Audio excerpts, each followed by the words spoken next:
We have more people here on a bunch of channels now, right now, watching. So you're all invited to send all kinds of questions for discussion for today. We're gonna really try. It's a challenge for us, but we're gonna try to kind of move between topics and not spend too much on one particular thing, just in order to try to cover as many questions and topics as possible. That's kind of our goal today. So let's see if that works out. Okay, yeah, that's a challenge also. And Rain is here from India, which is very cool. Okay, Spencer, so you're not Jess's sister. Okay, cool. Jess is doing illustrations on my new book, and I know she has a brother named Spencer, and I think he's in Boulder, Colorado. So I didn't know if that was you. Uh, Hmm.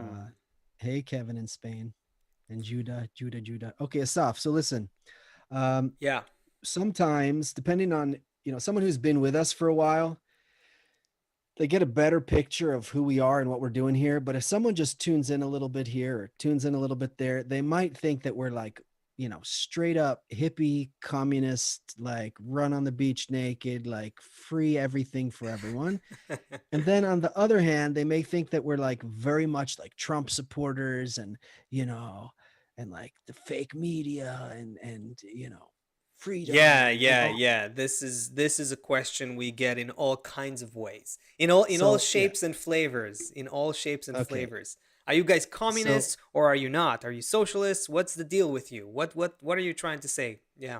yeah, so basically, in short, the question that I've seen a bunch come up, and I'm going to pose it to you first, is where do you guys stand? Are you left? Are you right? Are you socialist? Are you capitalist? What are you? Hmm. Where do you guys stand on these things? Ooh. I would start from you are right to be confused. You're right to be confused because we're neither, to be honest. We're neither this nor that, but we are I would say, and help me out here. I would say we are very much in favor of unity. But what is unity? Unity in what sense? How can unity actually happen? The thing is that unity done wrong leads to destruction. Unity done wrong leads to, Joseph uh, Stalin. yes, fascism, Nazism, communism in its I'm sure you worst. know this Uh, because you're the more intelligent of the pair here, but fascism, the whole body has this thing called fascia. I'm sure you know it, like connects, it's the connective oh, like hubs or tissues, connective tissues or something like that. connective tissue. Yeah, so fascia means like connecting everything. We think Right. of fascism as something that's negative, um, Yeah. but really objectively fascism just means that everything is connected. Right. So, but done wrong, every time it's been done wrong. So therefore, we associate. I think probably even Nazism also had communism. I don't know about Well, Nazism, but communism comes from commune. community, When you think of community yeah, to community. to Yeah, commune. Yeah, sure. Nazism also, national socialism. Essentially, it's about the nation becoming one society. So this highlights the problem. The problem with these ideologies is that the ideal, the ideal before it gets into practice, right? Be with us here. The ideal is beautiful. Of course, you'd like an ideal society where everyone's together, everyone's for each other, we're all one thing, everyone is with each other. But and as we said, it's even embedded in the words behind these ideologies. But the problem is when you start implementing that. So we are in favor of the ideal, but not how it's implemented. I would say the problem is that when you try to implement unity, just break down the left and the right and maybe the benefits of each. Why sometimes it sounds like we're left, sometimes it sounds like we're right, and sure, actually where sure. we are. So I would say that that ideal of equality and some egalitarian society, unity of all people, going beyond all the differences between us, that you could say is probably an idea you would hear more on the left. So in that respect, it sounds like we're that's kind of what we're saying in many ways. On the other hand, ideals like maintaining your individuality, your individual quality, nationality, freedom, your own independent agency and your own pursuit of happiness in the world. These you can say are more right-leaning kind of ideals. And other times when we talk, when we talk about these things, sometimes it sounds like we're more on that kind of side. So here's the thing: the problem is that in order to create unity, if you just try to create unity between people by people, you'll have to use force. You cannot just have people come together and unify. It doesn't happen by itself because people would like to maintain their individuality.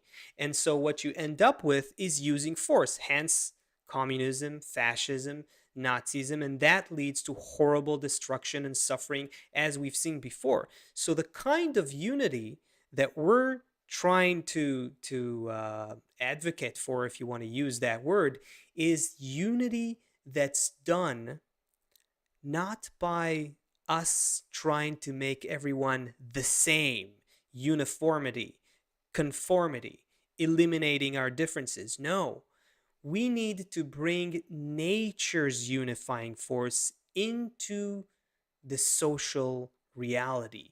Unity without the force of nature, unity, when people try to do unity without nature, that leads to destruction. When people try to connect with nature, it becomes this kind of a metaphysical thing. What we're saying is the unity between Okay, hold on, people. hold on. You just Yeah, said it, but you just glanced yeah. over it really quickly. So just lay out the two pieces again. Unity, if you yeah, just lay out those two pieces you just said it again. Unity and nature. No, you What said if what you're like exactly? this, but without this, it's like that, and if you're like this without that, it's like that. Social unity without the unifying force of nature leads to destruction, because you got to Trying to use unify based on your own ego mind leads you to do and force. it How will you? Yeah, because what you're trying to do is is the essentially best that you think. the best that you think, and you'll come down to suppressing and oppressing some people. Okay, The good. only Enough. Now, okay, Yeah, good. Now the other side, the other what the other side, the what we should. opposite side. So that would be the left and why it gets Okay. corrupted, Okay, and if now you the right. try, okay, now I see what you're saying. Yeah. If you try to just go with individual freedom, then everyone will be fighting each other. You need some, you won't have that, will be oppression from another perspective, not from trying to make everyone the same, but from just letting everyone compete with each other to the point that the stronger survives and, the weaker die, and some and that will create oppression of a different kind. Our whole problem with society is, how do you bring the differences to complete each other? How do you bring all of those different colors and shapes and flavors of people and their individual freedoms to work together into a cohesive picture? Now, nature knows how to do that. That's the whole thing. So the ideal of unity is something I very much I'm close to, but the way to do it is something that human beings cannot do without attaining, discovering a new level of existence with the binding force between us, the binding force of nature between us. What am I talking about? It's the same force that binds together the birds, the fish, the bees, the ants. They're all driven to work together to complete each other instinctively by that force But of nature. they don't know where they are in the grand scheme of things. Like these ants don't know that they're more the communist ants, and these ants don't know that they're more the capitalistic ants.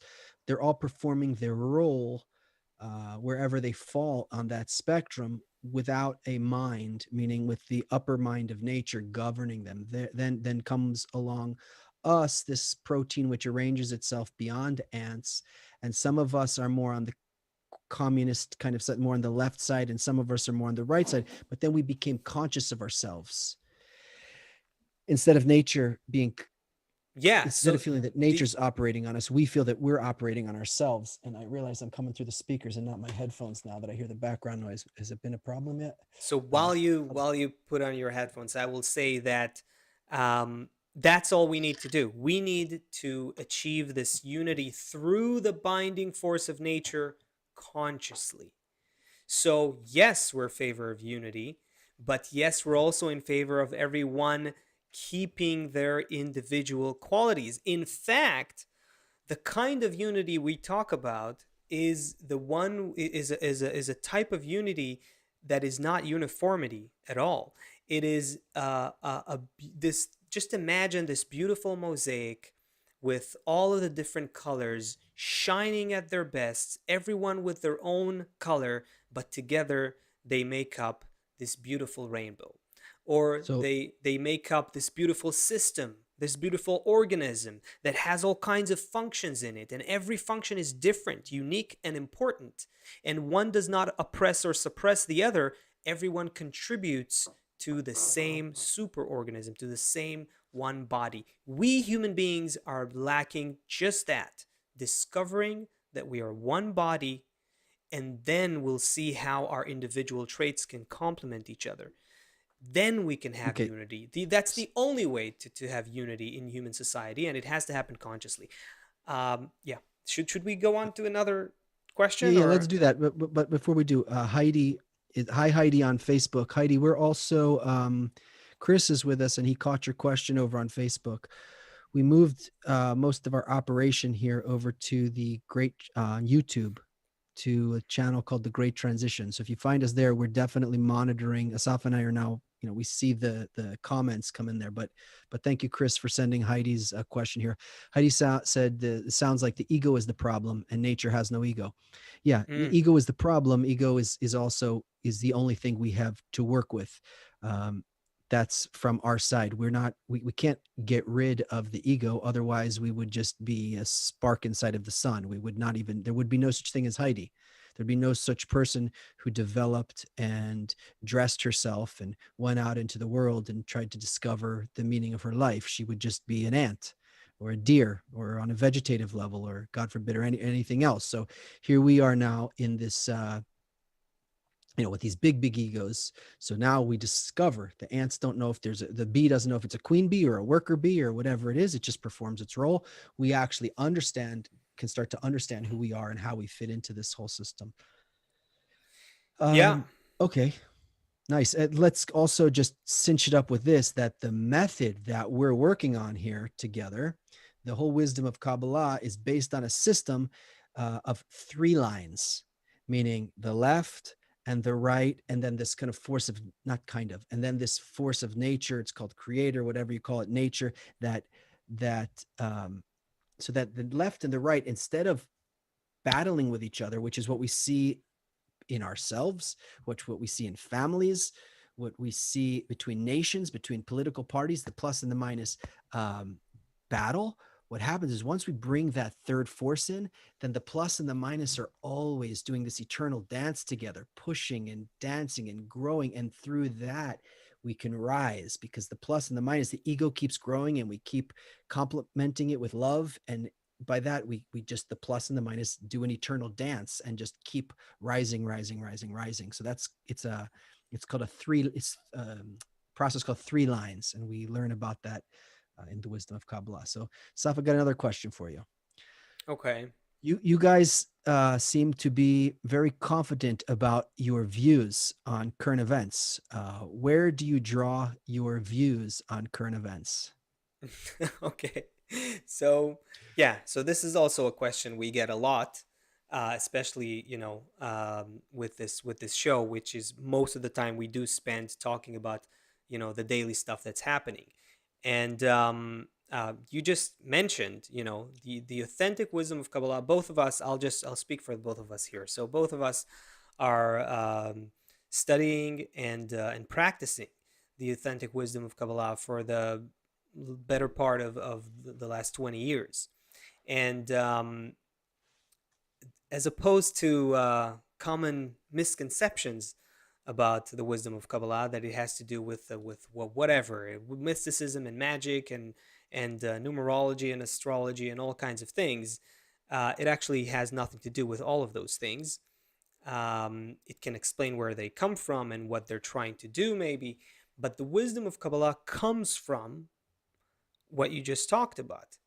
People who understood that they have an ego that cannot and should not be eliminated, and yet, on the other hand, they have a need to belong to a society. And when they find the way to balance these two in a way that the ego can be directed. Hold on. Are Yeah. you answering the question? Where are you going? Yeah, I'm trying to explain where we draw our views from. Okay. I wasn't sure. I got lost. No. Okay, so I'll maybe I went too far You were into. going really deep, and I was We're drawing our views from this wisdom that is the wisdom of connection. That's what I was trying to say. I went too deep. I agree. It's the wisdom of connection between people, and connection between people and the governing force of nature. That's it. And basically, from that through that prism, what you can see is how humanity is evolving, how nature is pushing humanity to its next stage of development through the historical process and into the great transition that we're in today. And that gives us a certain kind of perspective on not just why things are happening right now, but also where they are going. I'll each stop thing here. in Maybe you can add. now each thing in creation has software that's running inside of it. So, for example, if you have an apple seed and you plant it, there's a piece of software inside there that will develop it all the way into being. As long as it has the right conditions around it, it will turn into an apple. Uh, Sperm, it will all of the things that you need to become a man, are an astronaut, a great athlete. They're all inside of there. If the right conditions are there, there's a piece of software. But an apple seed will never become a watermelon. It'll never turn into a kangaroo, right? Yeah. There's a software in each thing. So when we come with these answers, like, well, this is what's up with the virus, or this is what's going on with the economy, it's not because we're consulting some crystal ball. Um, if you um, if you maybe you've seen like a tree and there's a street sign there, and the tree kind of after years like grows around the street sign. Have you seen like things like that?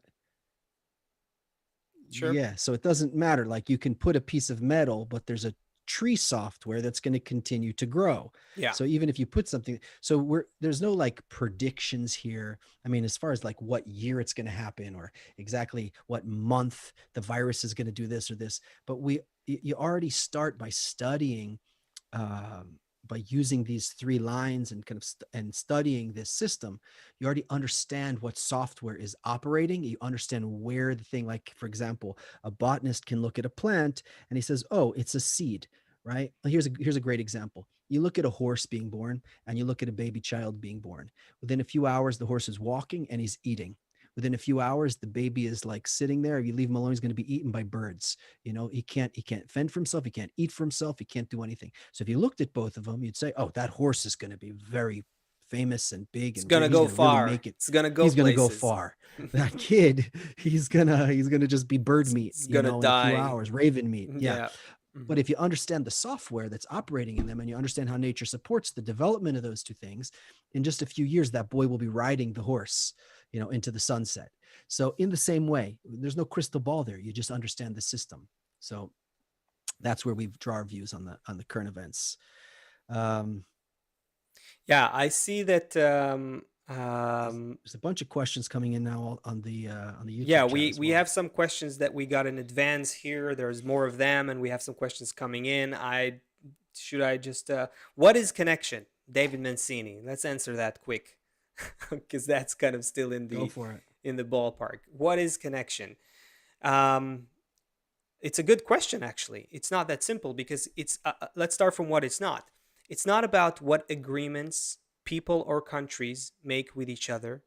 It's not about how nice we are to each other. It's not a bad idea to be nice to each other. We are talking about a discovery of the natural binding force of nature. I'll say this again and again. We're talking about recognizing in our minds and hearts in a very tangible way, Hold on a second. Hold on. not in theory. Yeah. Kudos to Need to Know, who just anticipated your answer and wrote discovery of where one fits into the grand scheme. Yeah, if I'm looking right below Mancini, he also says connection is being aware, and that's a big part of it too. Yes, it's becoming completely conscious of our already existing connection. See, the whole thing that happened with, and that kind of ties back to the previous question too. From a Kabbalistic perspective, what happened to human beings, what happened to the human society, to the human family, is that we were never many different creatures. We are one thing. There's one creation, there's one system of nature, and we are the conscious part of it. It's that simple. What we have lost, so to speak, or never had, is the conscious attainment of it. And gradually, nature is developing this part, this unique part of creation called humanity, to become conscious of nature's plan and nature's governing force It, of connection. it seems we That's have the kind of mouths. connection. Yeah. What? It seems we have bodies. It seems like we're communicating to each other through the internet. We're only really communicating through thought. And all of this physical reality that's as if dressed upon that is only so that we can begin to feel and understand who we are. We feel like we're in this society, we're on planet Earth. That's how our senses perceive it. How we'll truly discover it later, we don't even really have what to start to comprehend or communicate what that is, but we're all together in one thought. And this whole physical life is a projection of our distances and so that we can consciously come to the awareness. Is that what the Need to Know called it before? The awareness, the consciousness of it, but also really the feeling of it. This isn't a wisdom that you hear an answer and that, now I know the answer to life, and now I can go, buy a new pair of sneakers because now, I'll just put that answer in my pocket and I'll continue on with my life. No, this wisdom, your soul teaches you. You constantly put yourself in a way that the impressions affect you emotionally again and again until you come to feel a new reality. Okay. Ah, There's a completely there's a set of completely other questions okay, that go. okay. So Matthew Huffman, I don't know if he's here right now watching live, but he's probably watching the recordings because he twice left a comment asking, "Can you guys please spill the beans on astral projection and working with your higher self?" I'd love to hear your Mm, perspective on this. You want to okay. take that? Astral projection. So um, this means that my body is here. And then this also, I think, goes back. My kids went to a Waldorf school. I heard about it then. I think it was connected to theosophical something. Um, and I think even it goes back to like, Egyptian civilizations. I mean, I didn't study all those things, but I remember hearing about it around those things. But you Yeah, basically, I your think the body, idea, yeah, the idea that you have some body equivalent, spiritual equivalent to your body, non-material equivalent to your body that travels out of your physical body is an idea you find, I think, in Hinduism, in other teachings, in all kinds of things. So, is okay. it So relevant to Kabbalah as well? What's the well, the story here? first thing that comes to mind is like that outer body, that near death experience that people have where they feel that they're above their body. And it feels like they're looking down. And there's Mm, been, again, I'm not an expert on this, but I did read some studies about it where a person could like describe all around the room while they were like unconscious I in a bed. read a lot about that too, and So we have some friends at least two friends who experienced something like that. And yeah, what's interesting is that a lot of people describe similar experiences so when the it comes to. phenomenon of there being a reality outside of the body is not really disputed.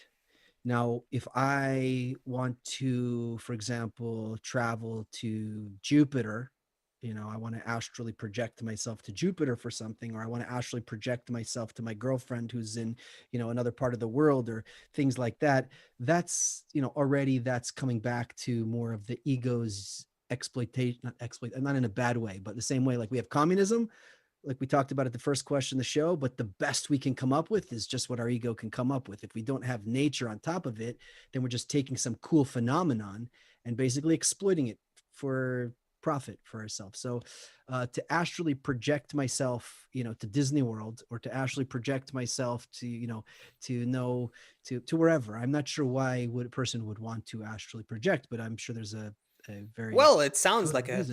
sounds like an Well, it sounds like interesting fun for sure, experience. but Yes. um, okay, You know what? Okay, just go ahead. Go ahead. so what we're studying and engaging in is a reality that is the reality. So basically, there's a tiny, tiny speck, like a grain of sand on a grain of sand on a grain of sand. That is our physical body. That's from the skin inwards, right? But most of everything exists in all of creation, all of reality is from the skin outwards. There's like only a small amount in all of reality that's right here. Most of everything is out there. That's Hmm. where 99.9999999% of everything is. It's out there. So what we're engaging in all of the time is actually perceiving that reality outside of the skin. That's what this whole wisdom is about, is perceiving an eternal reality. When you get to that place, you're eternal. You perceive yourself as eternal. You perceive reality as eternal. There's no the nature creator has no problem with time. That's just us. Now, why does it have to be that we do it within the body? Well, that's, again, we just discussed that in the last question from Heidi, that by living inside here, it enables us to measure, because once you're out of the body completely and you're one with everything, it's a totally different. Well, Wait. let's leave it there So for now. okay. So let's break it. Let's spend a few more minutes on this. So Okay. there is some technique that is referred to as astral projection. We're not really engaged in that. It's not directly a part of the wisdom of Kabbalah. So we can't, there's nothing specific that we can say about that technique. But there is an out of body reality that Kabbalists describe, and that is something we're very much engaged in. And in that out of body experience or out of body perception, we're all one thing. And from that perspective, it's very clear that time, space, and motion are are limitations of our body experience, of our bodily experience. This is why I personally find the idea of astral projection, there's something a bit limiting in that idea, because you go out of your body, but it's just like to travel the world. You know what I mean? Like just to go When I faster was saying it, than I didn't so. want to belittle it or make it sound not Yeah, no, good at all. I agree. Yeah. Okay. Um, but not being an expert in astral projection, I just brought it back to the wisdom of Kabbalah, which, um, yeah. Anyway, the point is, I didn't want to put a negative slant on it. It sounds cool. Instead of like I'll going add for a upon. walk in the park, Okay, I want to like fly to Jupiter, wherever. That would be great. I'll add even a positive slant to it. I think the desire for that kind of experience is a big thing. That is a big thing. That represents a deep deep down, a deep desire, deeply seated, deeply embedded desire that all human beings have.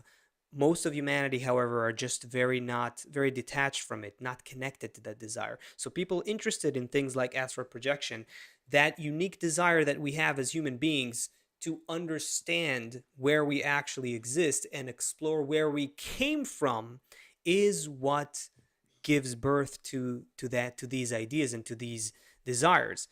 And from a Kabbalistic perspective, it's very clear that all of us are interconnected points in a single system.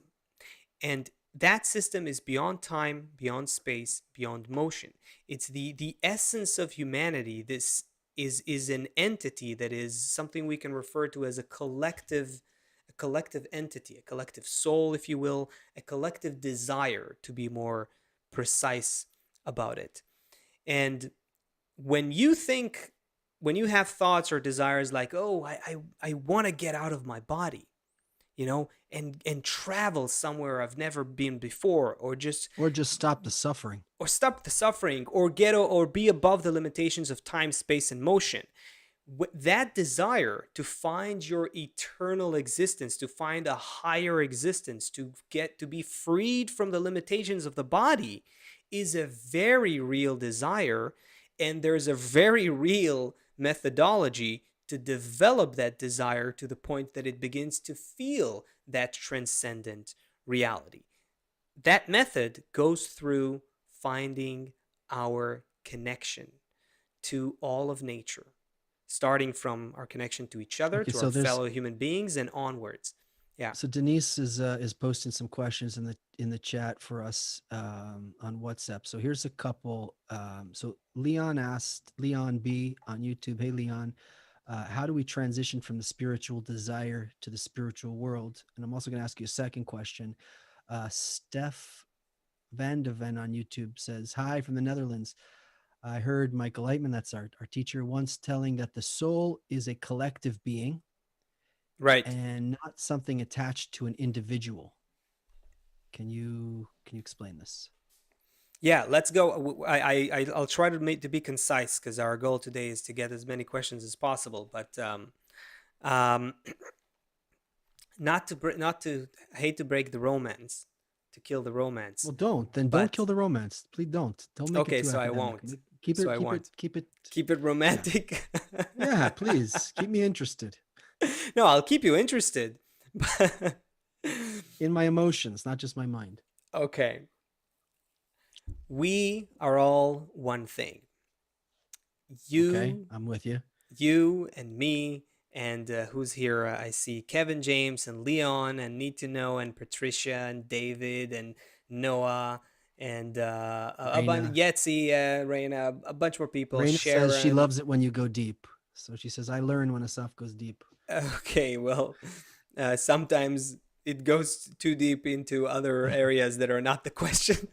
Um, so all of us are one thing, okay? We are one indivisible thing. All of nature is one thing. Now, discovering your soul means discovering that entity of oneness from a unique perspective. Okay? So you cannot be an individual part.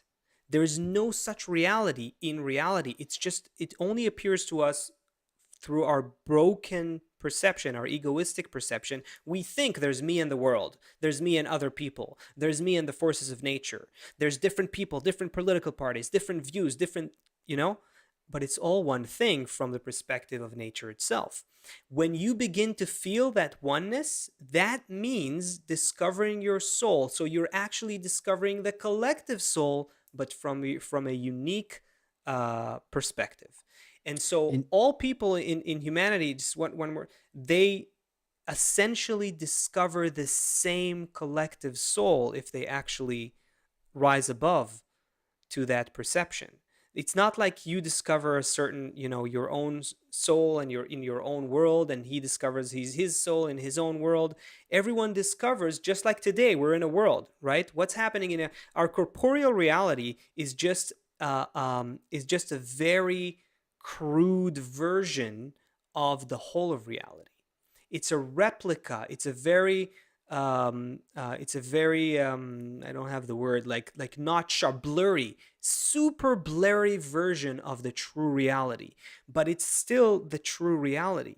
Right now we're in a single world. We're all in a collective reality. That's what happens when you start sharpening the picture, when you go through this blurry picture into a more clearer understanding and feeling of reality. You start seeing, oh, we're all one.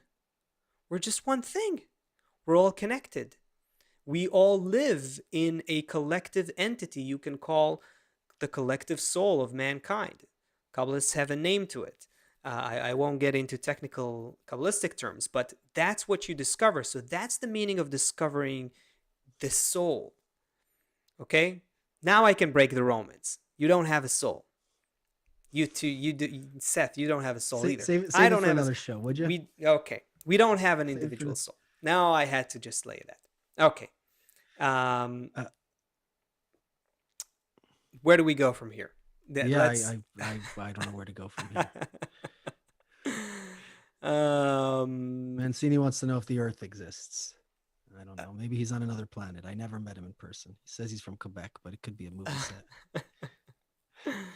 no, but I think you look. Leon is kind of on board with this, kind of reflecting that I think we said something clear according to the questions that is adding here. Okay. Okay, while you're looking for, you got something? Maybe. Okay. Try me. So need to know at some point suggested that we talk about the meaning of visions and prophecies. You wanna delve into that? Maybe I just want say you to delve into that. okay. All right. So I'll be very very short this time. I promise. There's no I fortune don't believe you. telling. There, there's no time me. There's no fortune telling in the wisdom of Kabbalah. There's no crystal ball, like you said earlier, where we can, see the occurrences of this world. There are, however, laws of nature. It's very simpler, and it's very simple. Just like a geneticist, understands how genes of a certain plant are structured, and therefore they can see what will be the future outcome of that seed. Just like today, we get a better and better understanding of the human genomics, the human genome as well. And you know that they have today, they're even dealing with tempering with the human genes to determine whether your baby will have blue eyes or green eyes. There's all kinds of things like that. So there is an understanding that there is a blueprint, right? There's a blueprint for everything in nature. Why don't we think that there's a blueprint for the collective development of the collective species that is humanity? Kabbalists are tapping into that blueprint, and they understand what's happening in there. So that means through hold on a sec. Through yeah, using, I'm just going to bring everything to coalesce everything by learning about the 3 lines that we spoke about earlier. And then by tapping into this thing called the soul, which is a perception outside of our 5 corporeal senses, then we arrive to this thing that you're discussing right now. yes. And then you can prophesize what's going to happen.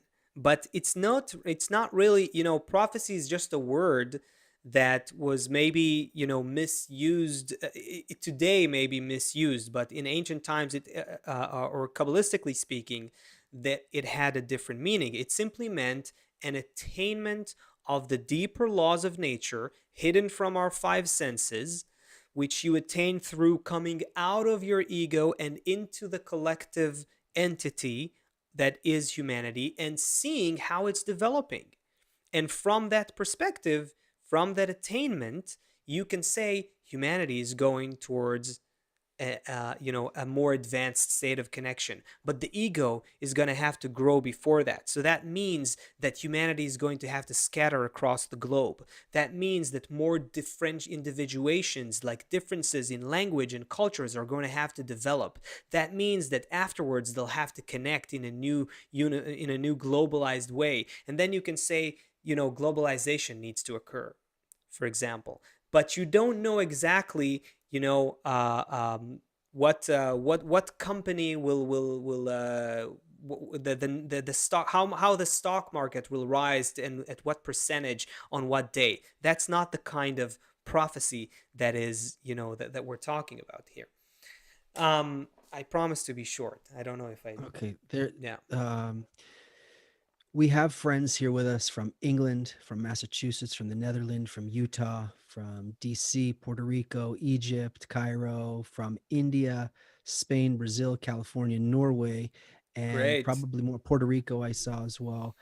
So Angel Ramirez on YouTube says, can someone get closer to the oneness and the truth from any religion or spiritual path? So Angel, Great. what we're doing here, um, we're only, if we're doing a good job, we're only talking about the laws of nature. Hey Mary, I saw Mary just arrived. Hello. uh, if we are doing a good job here, we're only talking about the laws of nature, not the laws of nature. Well, yes, the laws of nature that we can discover with our five senses, but also the laws of nature that we start to be able to perceive once we start to open up these books that we study and get into this wisdom. Now, anyone from any part of the world coming from any religion can study that wisdom and learn it. uh, I don't know if that's your question. Is your question, can anyone from any background come and study this, come and learn this, come attain this? Yes. uh, if the question is, can anyone partake in any of the 3,000 religions or methods that are out there and also reach it? uh, Probably after a few thousand lifetimes, I mean, everyone will eventually figure out what's going on. So I guess that answer is also yes.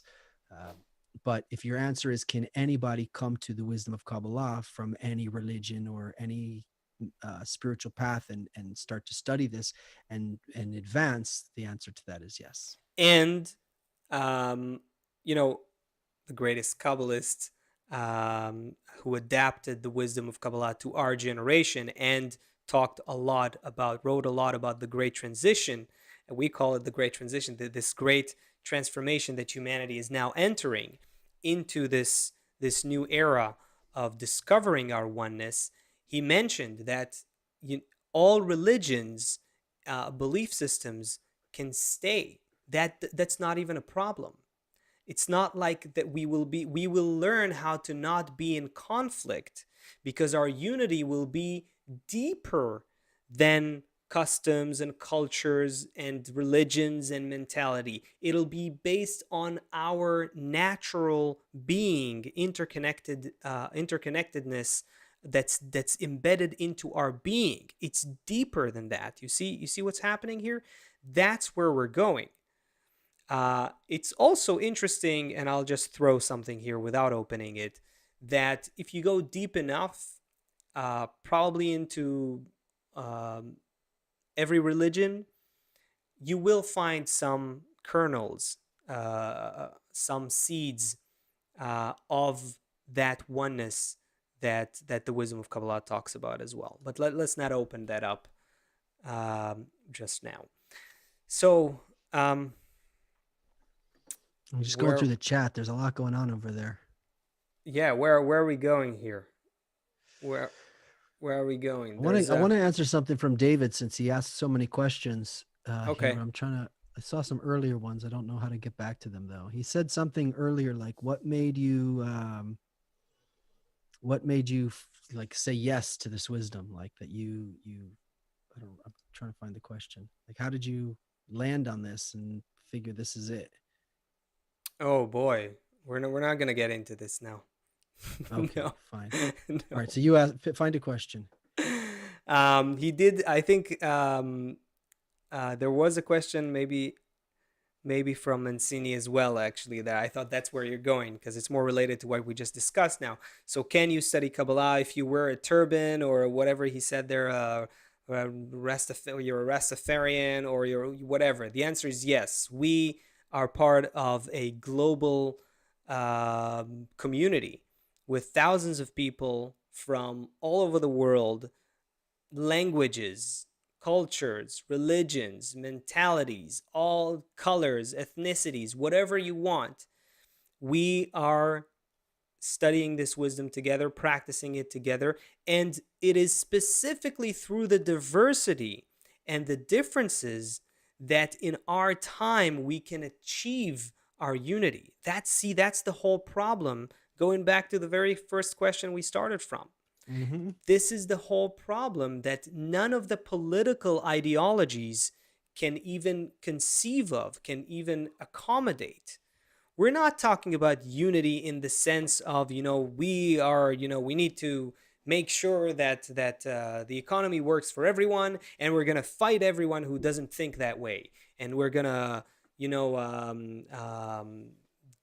take off power anyone who's trying to only help the rich or something like that. This is so far off from what unity actually is. It's a very distorted and fragmented idea of unity. The kind of unity that we're talking about is where, specifically through the difference and resistance that human beings have towards each other, that makes room for the consciousness, the newly created consciousness, to be created consciousness of unity. Someone asked earlier, so the ego is the problem. The other levels of nature don't have ego. The birds flock together, and the sheep and the fish and the ants build these amazing colonies as if they have a collective mind because they have no ego.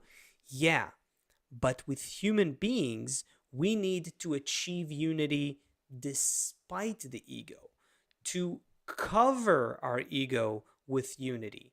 So we take our differences and embrace them.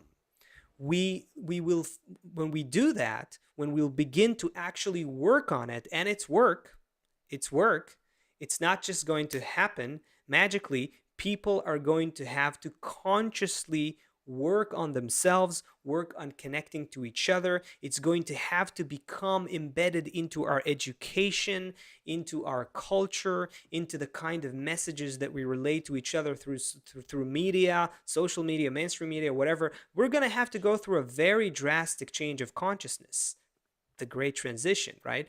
That's what we're going to have to go through. Human beings are going to become aware that we are being pushed by nature to act on our unity, to By the way, consciously work on it. Yeah. when is the 31st? Next Thursday, we're going to have a panel here. Yeah. We'll have Ronan, we'll have an economist, we'll have Norma around media. Well, we We'll need have to we need Tal to around to make sure that they're coming first. Don't we'll have guests. Let's we just will. think. So, We'll but have you're guests. talking Yeah. about these things that we need to go through, and 2021 is going to be, um, 2020 is was like the opening of a new chapter for us, and it's not going to come December 31. And well, what a year 2020 was. You remember in 2020 with the virus and then Mhm. all those things, and now we just went back to our life. 2021 is, um well, we'll open it up on the 31st, but we're Yeah, gonna finish the plug. Just finish the plug for the we're next in the we're for in the a big 31st. process, and this is a pivotal year for us. Everything really is in our hands. There's the way that everything can develop. For example, when the earth was formed, there was a war for a couple billion years between the hot and the cold, and then the crust formed, and then it exploded, and then this happened, and then that. And it took a lot of time.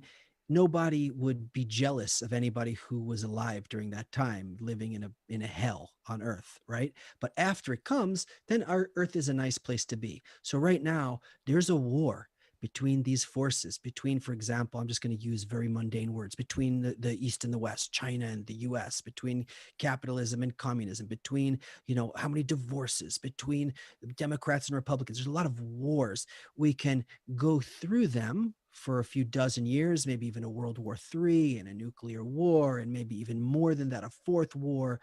a fourth world war, and then everyone will understand and we'll get along well together. But we're not rocks, we're not fire, we're not lava.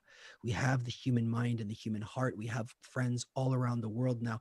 We can go through, by doing this, by using these three lines, by using this method, we can take this positive and negative force, the plus and the minus, the Republican, the Democrat, the husband and the wife, the East and the West. We can take all of these forces and learn how to create them in a unity together. And when we do that, we don't have to everything doesn't have to turn into war on our skin, war in our physical lives. That's how we advance. That's the whole purpose of what this all is. Yes. Yes. Amen to that. And just to finish that plug for the 31st. So on the 31st, the last day of 2021, we're going to have a special show, maybe a longer show. We'll keep you posted. Make sure this is another opportunity to mention that if you want to make sure you are up to date with everything, the Great Transition, then make sure that you subscribe to the Great Transition YouTube channel, where we go live twice a week and also post clips from the show and other things. So we're gonna bring someone who can speak from the perspective of the wisdom of Kabbalah, uh, and also the fields such as economics, psychology, media. It's gonna be interesting, and we're gonna try to really kind of summarize what we went through as a global society, what just happened in 2020, and where are we going in 2021. So you don't want to miss that. Come, make sure you are subscribed to our channel to get notified. His, his Yeah. Jesus on Facebook wants to know if there's places to study Kabbalah in Northern California. And also somebody asked something about Madonna before. So in the same way, for example, that Christianity or Judaism or uh, Islam, there's a spectrum of how people, you ask somebody who's in in uh, in ISIS about Islam, or you ask my neighbor about Islam. They're both Muslim, but they have completely different perspective on it. So the same thing when you come to the wisdom of Kabbalah. um, check your lineage, check what's going on. There's thousands of books on Kabbalah and tarot cards and Kabbalah and astrology. We're studying the wisdom of Kabbalah, how it was passed to us from our teacher through the method of Bala Sulam. So we have students in Northern California who have amazing friends in Northern California. And Chris, if it's possible, maybe to put we're all you can connect to us all virtually. Chris, if it's possible to put a link to the landing page for Kabu in the chat where Jesus is asking, so he can connect Yes. with So the. you can study from wherever you are in the world. You can it and whenever you want as well. Asaf, Chris Yeah. doesn't have that link. Do you have it handy that we can I put think somewhere? we'll try to do it, not right now. We'll try to do it right after the show. Post it below the Okay. in the comments So below. Yeah. Leon, yes, we have amazing. I'm thinking right now of an incredible family. There's many great friends in the San Francisco Bay Area. So if you go through Kabu, you get some fundamentals and what we're talking about. Then eventually you get more connected to the people behind it and who we all are. Okay, bro, we have a few minutes left. Where do you want to go We from here? have very little time left. Maybe we should try to summarize what happened. What happened here in this Q&A experiment? What do you feel like happened or should happen next? Well, what I feel like what happened here was Yeah. there was some deep questions from our friends who joined us, and it really enabled us to open up. When we usually spend 30 minutes or 40 minutes on a certain news story, I really enjoy that as well. But this really opened up. I mean, it was a big, wide canvas today, and we were able to touch on a lot of things. And I'm hoping that everybody got a real good glimpse behind the curtain of where this is all coming from and how it works and what's available to everybody themselves, how to, that this is a method that a person can start to absorb this light. And when that light starts to shine inside, a person starts to feel and see what's happening in a new way. And Yes.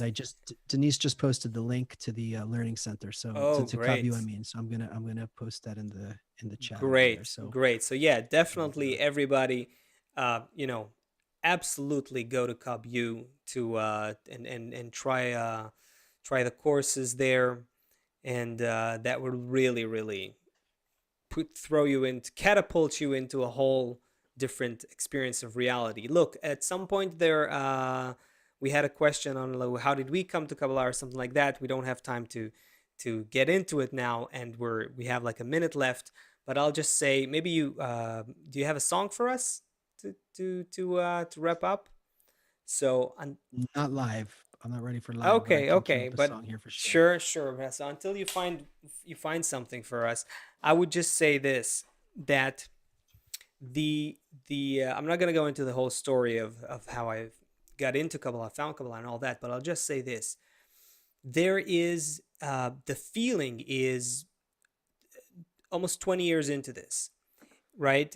That you are at a spring or a well that is just flowing, and it's within you, and you discover how to get more and more water out of it. It's this infinite journey of solving all of your questions about the nature of this reality and the world, and then opening new ones and solving them as well. And as you're going through that journey, you're rediscovering who you are, who everyone else in reality is to you, what is really going on with this life, and what's it for. And all you want to do is really that there's a huge part of you that just wants to communicate that. That's kind of the feeling, and it's like a fountain. Kabbalah is like a fountain of youth in a sense. I don't know. It's you know what I'm trying to express here, a I mean, specific I feel thing. like I aged 100 years in the last 3 years, if that's what you mean.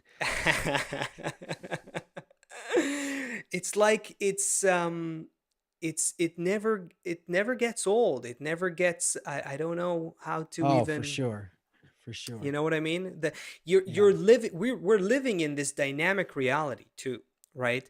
And in this magical way, in this magical yet very rigorous way, this wisdom never falls to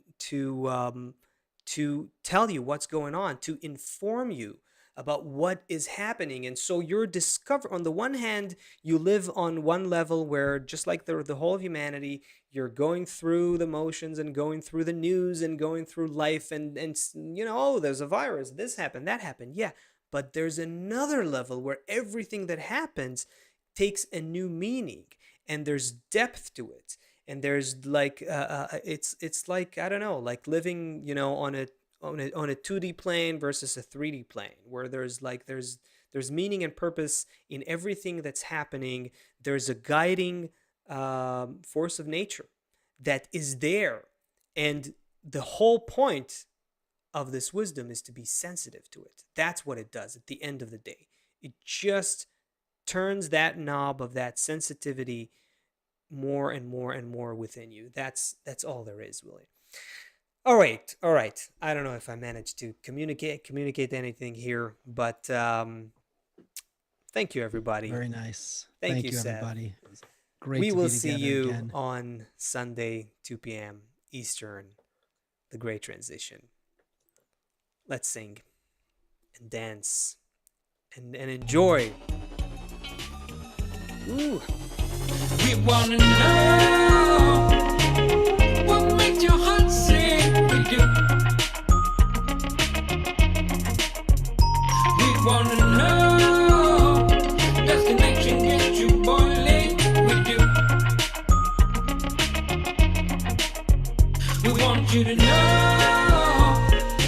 that you make our heart sing. You do. And we need you to know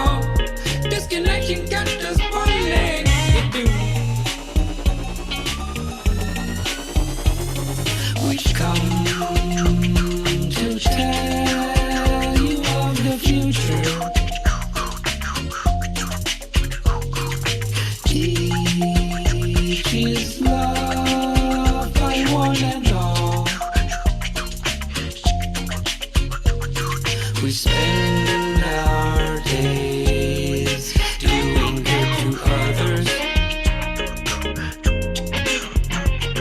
and we all come to be as one. We wanna know, do we make your heart sing? We do. We wanna know if we can sing this love song to you. We want you to know that you make our heart sing. You do. And we need you to know we sing this song to bring joy to you.